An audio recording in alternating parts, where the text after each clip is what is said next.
पाठशालाखौ फरायबाय दा जों दिनै कलेज सुरक्षा मन्च आरो अल बड'लेण्ड सिनियर सिटिजेन फराम दा बिथांमोनखौ लोगो लानाय आरो रायजो राजाफोरखौ लोगो लानानै जोङो दिनै मोनसे कमप्लेन रिटार्निं अफिसारनो होफैदों बे नं 1 क'क्राझार ST पार्लामेन्टारि कन्स्टिटुयेन्सिनि आर' सार जों दिनै कमप्लेन होदों।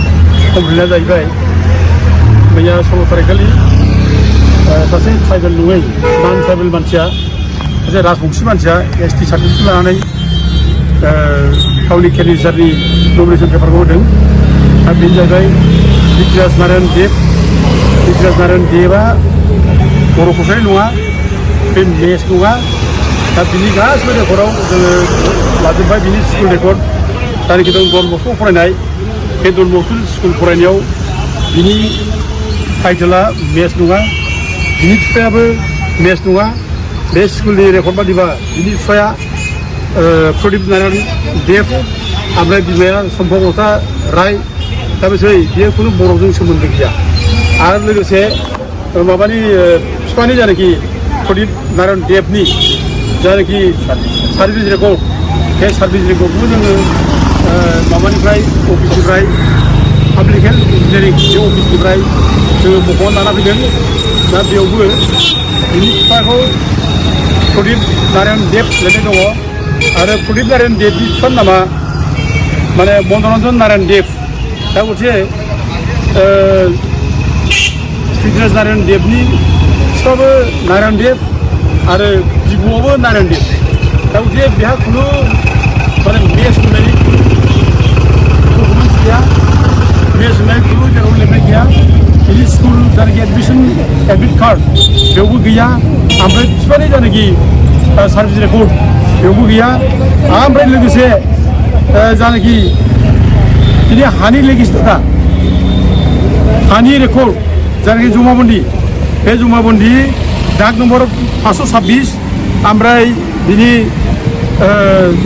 खाथा नम्बर 526 दाग नम्बर 889। दा बेयाव पृथ्वीराज नारायणनि बिफाखौ प्रदीप नारायण देब लिरदों ओमफ्राय प्रदीप नारायण देबनि बिफाखौ मनरन्जन देब लिरदों। दा गथे बिनि जायनाखि जमाबन्दियावबो बेहा खुनु रेकर्ड गैया मेसनि। बेखायनो बे मेसजों खुनु सोमोन्दो गैया। आरो बिनि जायनाखि बिबै बिबौनि परिचयआवबो मेस गैया। दा बियो थगायनानै बे इलिगेल भाबै जे उइदिन माने आल्टारनेटिभ मटिभ बियो सार्टिफिकेट ST होननानै बिनानै लादों चिरां डिस्ट्रिक्टनिफ्राय। दा बेहा बर'फोरनि सायाव गाज्रि उद्देश्य दङ। बे बर'फोरखौ सोबख'नो नासयनो बर'फोरखौ नाख्रेबनो बे उद्देश्य दं। बेखायनो बियो माने गाव मेस नङाबाबो मेस साइकेल लिरदों। मेस साइकेल लिरब्लानो बे सासे मेस नङि मानसिया जे मेस जायो बे नङा। बे मेस साइकेल नामाव लिरदों बियो। खिन्थु बिनि असे जायनाखि टाइटेल बे नारायण देब आरो बिनि असे जायनाखि परिचय डकुमेन्ट जायनाखि जों मोनबाय बे राजबंसि बेयाव रोखा लिरदों। आरो बे बिफानि सार्भिस रेकर्डआवनो रोखा दङ बिफाखौ राजबंसि लिरखादों बिफाखौ। ओमफ्राय बिनि माबाखौ MOBC परिचया बिदिबो लिरखानाय दङ आरोखि। दा गथिखे बेहा मेस होननानै बुंनानै लानानै जे नं 5 क'क्राझार ST पार्लामेन्टारि कन्स्टिटुयेन्सियाव बे MP कन्टेस्ट खालामनाया अधिकार गैया, राइट गैया। दा जों बेखौ दिनै आर'नो होनाय जाबाय आरो जोङो बेखौ अलरेडि चिरां डिस्ट्रिक्टआवबो जों कमप्लेन होनाय जाबाय। दा जोङो आर'आ जुदि माबा खार'नाव जुदि सार्टिफिकेटखौ आरो बिनि नमिनेसन पेपारखौ केन्सेल खालामाबा जों हाइकर्टसिमबो थांगोन, हाइकर्टआवबो जुजिगोन। जोङो रायजोफोरनो बुंनाय जायो, रायजोफोर जे बर'फोरखौ दिनै नाख्रेबनो थाखाय जायफोरा बोरै ओंखारबोगासिनो दं बर'खौ जेरैबाबो नाख्रेबनो बर'फोरनि सुथुरा जोंनि बेरा बारगासिनो दङ। दा बेरा बारनाय बे जोंनि सुथुरफोरखौ जों हमथानांगोन। जोङो जुजिनानै नङाबा जों बिसोरखौ फैजानांगोन, खौसेनो जों जुजिनानै फैजानांगोन। दा जों बयबो रायजो राजाखौ जों खावलायो आरो लोगोसे जों खमसे खम जों दा खुनु गिनाय गैया, जा खुनु फासायनाय गैया। जाथिनि खाथिराव जोङो गावखौनो बावसोमनांबाबो जों जिखि जाया जों मावलांगोन आरो जाथिनि अलखदसिमाव जाथिनि खैफोद समाव जों होबथागोन आरो जों बर' बिमानि मोदैखौ जों हुगारगोन जों खुनु खोथा गैया सोरबा बे दुस्थ' मानसिया फैनानै बेयाव जोंखौ माने गाज्रि खोथा बुंनानै जोंनि गेजेराव बर' नाम लाफानानै जोंनि अधिकारखौ सेना लाफैनाय खुनु जों खालामनाय जानाय नङा रायजोफोर जों नांगौ जों हाइकर्टआव थानांगौ थानांगौ जों थांजोबगोन गासिबो जों मिथिखाबाय गासिबो बिनि पलिसिखौ दा बेखायनो दा जों रिकुवेस्ट खालामनो लुगैदों बे फैगौ जायनाखि माने सिकिउरिटि जागोन सिकिउरिटि जानायाव जाहाथे जोंनि आफादफ्रा गासिबो दल संगठन जेनेबा बिपिएफनि होन इउपिपिएलखौ होन आरो सोरबा कंग्रेसनि ट्राइबेल जेनुइन ट्राइबेल दा बिथांमोनखौ होन बिथांमोना गासिबो बेखौ अप'ज खालामनांगोन बे माने बिनि नमिनेसन पेपारखौ केन्सेल खालामनांगौ होननानै बिथांमोना प्रटेस्ट खालामनांगोन जों बेखौ खावलायो आरो जोंबो बिथांमोननो जों गासिबो डकुमेन्टखौ जों हरजोबगोन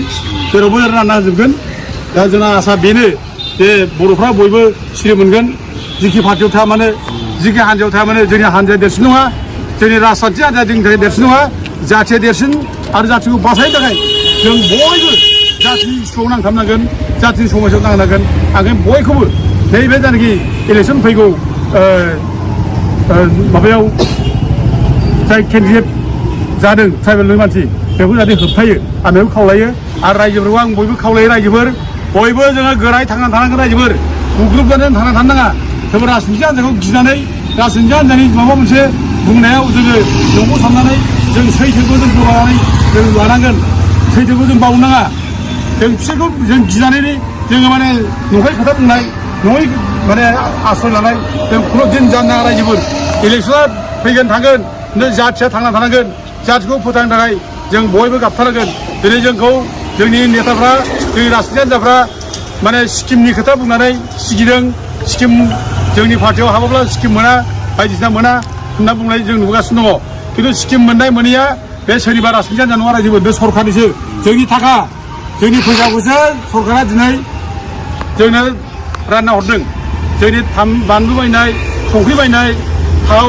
हालदै मस्ला बायनाय बायदिसिना साबुन बायनाय बेफोरनि जायनाखि टेक्स बे टेक्सनि फैसाखौसो जोङो दिनै माने आइबिएसनि स्किम बा अरुणाचल स्किम बायदिसिना स्किम खालामहरदों दा बे स्किमखौ लानानै जोंनि राजनिथि हान्जा जोंनि आइ आफाखौ मिसलेट खालामनो थगायनो गोहो गैया ओंखायनो जोङो बुंदों रायजोफोर दा दिनै बर' अलखद गोलैबाय जों दिनै अलखदाव गोलैनाय समाव जों बयबो दिनै जाथिनि माने अलखदखौ गाबथानो थाखाय खौसे जानांगौ दिनै जोंनि बिटिसि मोनखानाय गोहो 600 लोगो बे जोबनो थांगासिनो दङ बे गैला दा गथिखे बेखौ गाबथानोब्ला जों दिनै बे स्किम मोननाय मोनैखौ लानानै जोङो रायजो राजाफ्रा जों गोदाव सोराव जानो नाङा रायजोफोर बे स्किमखौ लानानै जों गिदिंनाङा जों गिदिंजानो नाङा रायजो राजाफ्रा जों गोरिब गुन्द्राफ्रा जों आदर्श गैजानो नाङा जों आदर्श दङ जों बे स्किम थाखाय जों रायजोखौ जाथिखौ फाननो हाया बेखायनो जोङो बयबो एक भाबै फैगौ इलेक्सनाव बयबो बाहागो लायो आं बेखौ बयखौबो खावलायहरनाय जाबाय गोजोन्थों।